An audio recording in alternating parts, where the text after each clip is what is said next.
Yo, welcome back to the show, everybody. Hope you guys are having a good day, and I'm just having a spur of the moment thing going on right here because I just watched the Warriors and the Jazz play. They were down by 11 with like 3 minutes left, and they came storming all the way back to win it right at the end by 3 points. And I am sick and tired of all these dumb Jazz fans thinking that that was a good win for the franchise because it's a fun win. It's a good win for morale, but it's not a good win for the franchise. We need a tank. We need to have the worst record in order to have the highest probability of landing Cooper Flagg, Harper, Ace Bailey, one of these generational talents, in order to transform our franchise into relevancy. I want to be good. Real Jazz fans want the team to contend for a championship, and I am not kidding you right now when I say that there are Jazz fans out there that want the team to contend for a playoff spot, as opposed to them just tanking the season away when we're already the 15th seed. What are we gonna do? Win like another 10 games and not even get to the 11th seed? And that's the dilemma. These delusional Jazz fans want some instant gratification, some regular season wins, instead of just being terrible and tanking for just a couple of years. That's all it takes, is being terrible for a couple of years so that we can be great for the next 10. And how do we do that? We draft a superstar. And today we're going to be attempting that. We're going to be going into my NBA. We're going to be creating a brand new save file for today, the day before trade deadline, February 5th, 2024. I meant 2025. To see if we can make some good trades and tank for that number one pick in the 2025 NBA draft. Or at least one of those top picks. It doesn't have to be number one, but Cooper Flagg would be the perfect generational superstar for the Utah Jazz. So we're obviously going with the modern era, and it's really sad to be looking at the screen right now, seeing Luka still in a Dallas Mavericks jersey. I gotta tell you, that's one of the worst trades in NBA history. It's just freaking gut-wrenching if you're a Mavericks fan. I'm a Jazz fan, and I think it's terrible. I was heartbroken for the Mavericks fans. Luka was that dude in Dallas, and now he's in LA. How does LA keep getting away with this? So we're in the modern era. We're going to be starting off of the present day, which is February 5th of 2024, the day before trade deadline. There's been tons of crazy trades that have gone down today. Jimmy Butler just got traded. The Lakers just got a center. Brandon Ingram just got traded, among others. We're going to be starting today, obviously, and picking the Utah Jazz as our team. Now let's get into it. For the draft class, obviously we are loading the 2025 NBA draft. So we just took this game against the Warriors. Let's simulate it and see if anything is going to happen differently. Yeah.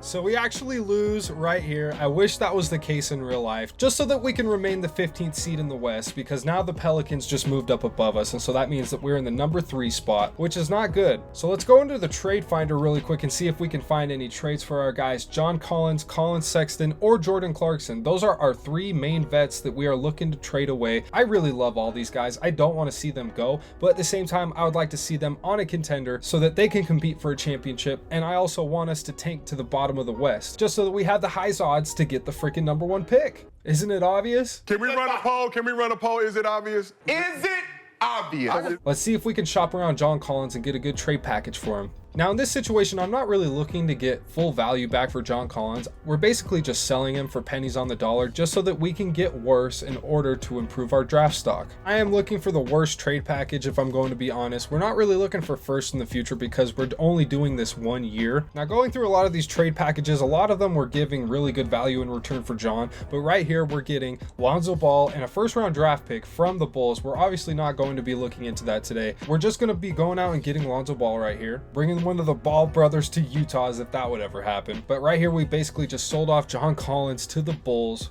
And that's funny, we just got a trade package for Colin Sexton going to the Chicago Bulls, getting John Collins back.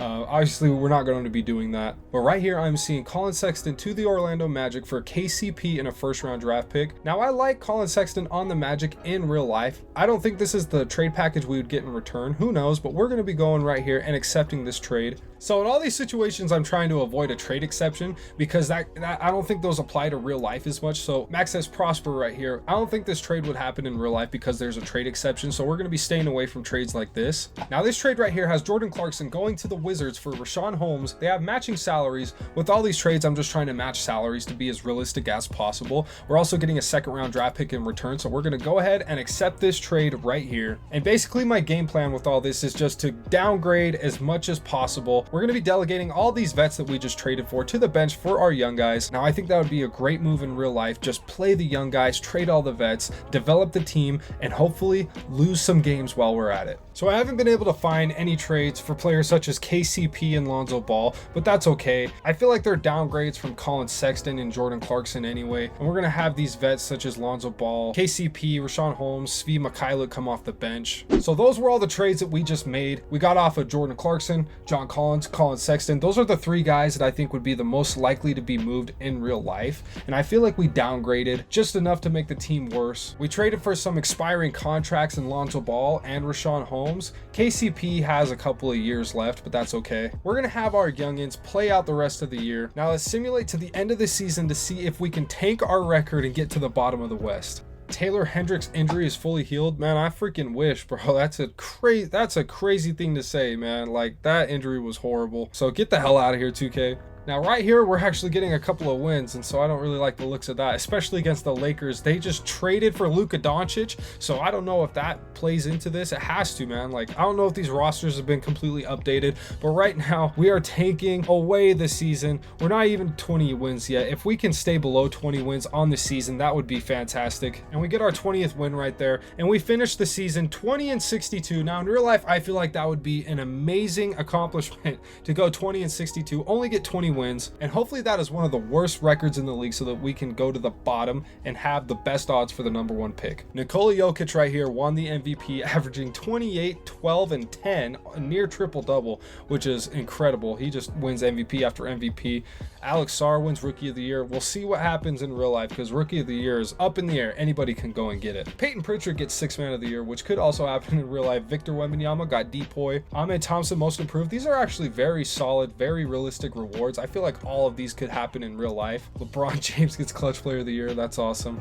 Mark Daigneault gets Coach of the Year. Now let's go over here and check out the standings, see if we finish at the bottom of the West. And we do. We are number 15. That is the goal. Hopefully this happens in real life. The New Orleans Pelicans had 24 wins. If it weren't for them, then the Jazz would easily be the 15th seed in real life. But nope, New Orleans had to trade for DeJounte Murray and completely throw away their season. But we are still able to get the 15th seed in this simulation, and I hope that happens in real life. Over here in the East, the Washington Wizards actually get up to the 14th seed, and the Charlotte Hornets finish as the 15th seed and the worst record in the NBA at 19-63. So they have the #1 odds. We're at number 2. So the lowest that we could drop in the draft lottery is down to 6th.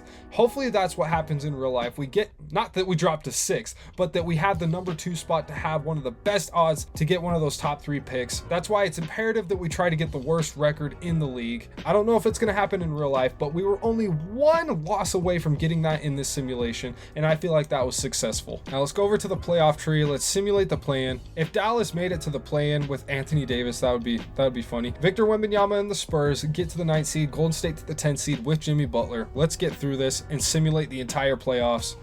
San Antonio comes in and almost makes the NBA Finals as an 8th seed, with the Mavericks going to the NBA Finals. Wow. Against the Knicks, with Kyrie Irving getting Western Conference MVP, Jalen Brunson getting Eastern Conference MVP. And yes, Anthony Davis is on the Mavericks in this simulation. So let's see what happens for that insane Luka Doncic trade. Let's see how that plays out. And let's advance to the NBA Finals, where Dallas, as a 7th seed, made it to the NBA Finals with Anthony Davis. Boston got beat by New York. Maybe this would happen in real life. Let's simulate the NBA Finals, and the Dallas Mavericks have won the NBA.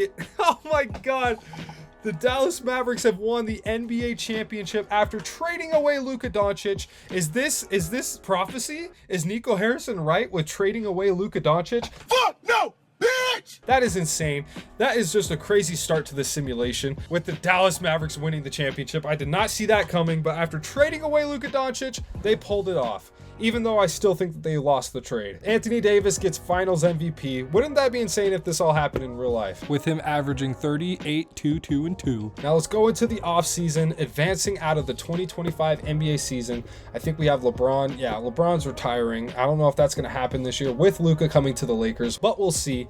let's go over to the draft lottery. This is it, boys. This is exactly what we were gunning for. The draft lottery. In real life, this is going to be such an insane day. This is going to be one of the biggest days in the franchise history of the Utah Jazz. So let's go over to the draft lottery and see if we can make the magic happen.